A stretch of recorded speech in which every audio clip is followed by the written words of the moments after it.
Charlie, Charlie, Charlie. I know, Sinead, do you think he's a Charlie. fireman, but he'll always be Charlie Redmond, the footballer to me. What I got? Well, I'm telling you, whether he is your hero on the football pitch, taking those frees, or whether he's your hero running to the scene of a fire, he's here live on Echo today. 1850 715 854 is the number to call if you want to talk to him. 1995 against Meath in the Leinster final, a 40-yard free kick at the end of the game. 10 points for Beaches by loss. Tom, you're just overreacting ever so slightly, because I want to tell you about our amazing live phone-in competition that we have on the show today. It's all about Charlie Redmond, of course.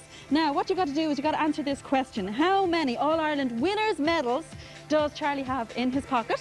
And if you have the answer? Yeah, phone in the same number and you can answer the question and ask a question at the same time. You can do it all. There's lots of chances to win prizes on Echo today. And, you know, Charlie's a nice guy. If you don't know the answer to the question, he might give you a hint or two. A hint or two, OK?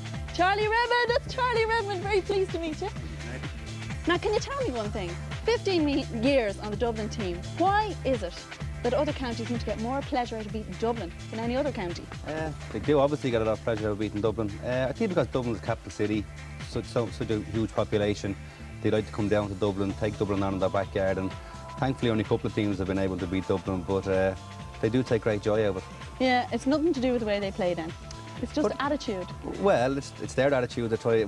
Everyone likes to win. Everyone likes to win football games, no matter where it may be. And I think teams out of the country take certain pleasure and a lot of pleasure out of beating Dublin. Okay, well, you, of course, the main thing is you have a few All-Ireland medals in your pocket. Do you want to give us a slight hint as to well, how many? I've got one on each of both my back pockets. Okay, so, okay, that's a good enough hint. Well, listen, Tom will be talking to you about other football matters later on. But, of course, you're also a fireman, as we mentioned just there. Now, what attracted you to that profession? What mainly attracted me to it was that I lived quite close to a fire station, and it was every young guy's really desired in the area to become a fireman because the fire engine was going up and down all the time, sirens blaring and throwing on the fire equipment. It was something from a very young age I wanted to do. And are the footballer and the fireman two different people? I mean, does it require different personality traits to be a fireman? It requires certain different personality traits, all right, but probably one thing that's is common to both traits is that you have to remain calm under pressure, try to remain calm under pressure, whatever the case may be. That's probably the most important one. Because you've been under pressure on the pitch and off the pitch. But we've calls are coming in very fast. We've got Sophia on the line. Hi, Sophia. Hi. Hi, what's your question for Charlie? How does it feel saving people's lives from fire? Good question. Hi, Sophie. Well, thankfully I haven't been called on to do it too often in the past, and whenever it does occur, it's usually caused by people's stupidity to cause a fire, and thankfully to save someone's life, although it hasn't happened too often, is something we're very grateful for, and thank God that it has happened. But it's a quite pleasing feeling to have. Thanks very much for your question, Sophia. Sorry. Yeah? Can I guess? I think he might have 4 medals in his pocket. 4 medals? What do you say to that, Charlie? I wish I had. You wish he might have to divide that by a certain number, Sophia. Oh, you're always right. Thanks for your try. We'll be sending you an echo pack for calling in anyway. Thanks a million, Sophia. Bye bye. And Tom is on the line. Hi, Tom. Or Tony. Hi. Hi. What's your question? What's your scariest moment ever as your career in a firefighter? Probably a very simple fire we went to one time, Sinead. It was quite dangerous. It was only a little car fire, and it was I remember it was a Volkswagen car which has a Volkswagen Beetle which has the engine in the rear, and we were putting the fire out in the Beetle when the car exploded. Apparently parts of the engine is made of aluminium, and when aluminium is heated and the water gets onto it, it explodes. So that was very scary. Yeah. Okay, would he have 2 medals in his pocket? Would you have 2 medals in your pocket, Charlie? Thankfully I have. Yeah, well done, Tony. Gotta hand it to you. We'll be giving you an echo kit, and we might even model your prize for you later on, you know, if you're good. Thanks a million, Tony, for your call. Bye-bye. And hi, bye. And Ellen's on the line. Hi, Ellen. Hiya. What's your question? You're on the air. Can I ask Charlie, is there many women in the fire station that he works? Good question, Ellen. In the fire station where I am, no, Helen, there aren't any, but around Dublin, in Dublin Fire Brigade, there are quite a few. I think presently we have 8 or 9, and they're a great joy to work with, and they've been a great addition to the Fire Brigade in recent years. Okay, thanks very much for your question, Ellen. And thanks, Charlie. Will you stay with us and join Tom in the Echo 11s later on? I might. You might, okay. Be prepared for that now. Thanks very much, Charlie. But meanwhile, I believe Tom and Roisin are coming up with some very creative design ideas.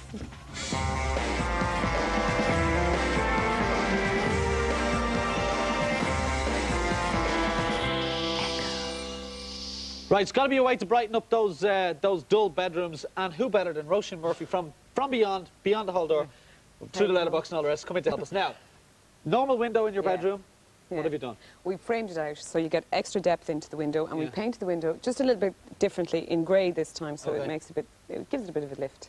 And also you've got a little, because you've got that depth here, you've got a little bit of a shelf on top? Yeah, you can put books and everything up on top of that, but you have to get rid of the curtain pole, which means... Oh, right, Yeah. so we've got to do something different. Yeah. And you've done that.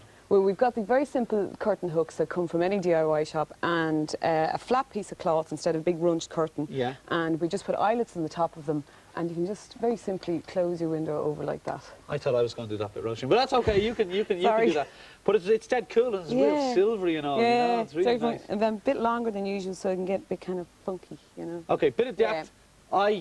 I think me jigs and so on and so forth. Yeah. Right, brilliant. I'll try not to step on your new curtain. Now, something for your wall. Yeah, now, you're no joiner when you're doing this. The idea is that you can just stick a hook in the wall or a nail, and these are plastic, so they're quite lightweight, little waste paper bucket and clock, and you just stick them on the wall. And again, it's a bit different, but it also works as a laundry basket, and it makes the room be bigger because everything goes in the wall. Fantastic. This is great, actually. They are very, very light. All right, we move over to this one here. My favourite part of the house, the bathroom. It's not really No, yours, it's the bathroom, it's the bedroom, but everything here really comes from the bathroom, I suppose. Okay, we start with this guy up here again. Shelf. Instead of just over the window, we brought it to one side so it fixed up against the wall. Yeah. And again, you can put bowls or files or anything over that and stick a light on the edge of it, you know, and you can light into the window. Yeah, this isn't the same depth as the other one. That one's kind of like a surround, and this is just a shelf, really. Yeah. Okay. Except you just keep it tight to the edge of the window. Why is that? Just makes it look better.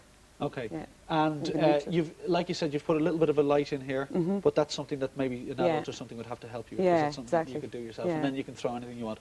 Now, you've taken down the boring old curtains again, and you've put in a shower rail. Yeah, it's just a chrome shower rail, and this is a shower curtain that goes with it. Again, it's a kind of a different kind of fabric, so the light will come through it, and it's younger. And you don't have to be able to sew to do this. Yeah. Yeah, because the holes are already in it, and then you can use anything at all just to hook it up. And if you just... But you got all the privacy in your bedroom with a bit of funkiness as well, because the colours coming through there are just super. Yeah, it's lovely, and we just then you can put a bubble wrap on that as well. Okay, this is plastic, of course. Yeah. Right. Be very careful with it, but you can pop it all day. Mar Darren annoying you, pop away. Yeah. Actually, you could use this for your Fashion 2000 competition, couldn't you? You could. Details on the website, people. Okay, now, these guys here, hooks, the window hooks. Yeah, these again, standard kind of DIY stuff, except we're putting them on the window so you can hang things off them or on your forehead, wherever you choose to put them on.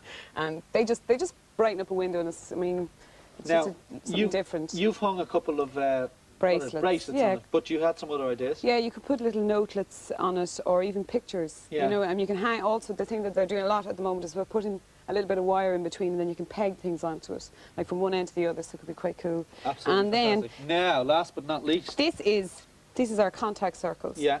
Now that's the stuff that you put on you cover your school books with. Yeah. But instead we want to get rid of the neck curtains, so what we've done is made little contact circles. Because you still want the privacy of your bedroom where maybe the shower curtain is open. It's not exactly, you know. Yeah, okay, so you're going to put something up that kind of blocks out prying eyes but doesn't block out the light. Exactly. And we've got this guy, haven't we? Yeah. Right, so we've made some little shapes, haven't we? Yeah. Where are you going to put circles. yours? You can put them just all over the place, and they can be different kinds of shapes. They don't need to be circles. They can be like... I've got a kind of a square here. Yeah. It's sort of an off An off square, yes, an off square. And just in case people are worried, this actually comes off very easily. It does, so nobody can really freak out about that. It'll just peel off, and it doesn't even... It's not like, you know, it won't even leave a mark behind. It shouldn't anyway. Absolutely. It comes off. And if you're not into something like this, there's always a possibility of painting your window. Yeah. Like to do for Christmas and stuff. What kind of stuff would you use for that? Just a bit of sponge on, a bit of paint onto it. And you can then, if you do put circles on, you can sponge on the paint, peel it off, and then you're left with little shapes. Fantastic. All right, Roisin, you're going to be in with us again, I'm sure, aren't you? With more brilliant ideas. Okay, there you go. Roisin Murphy there with some absolutely fantastic ideas. And now it's over to me for Echo 11s.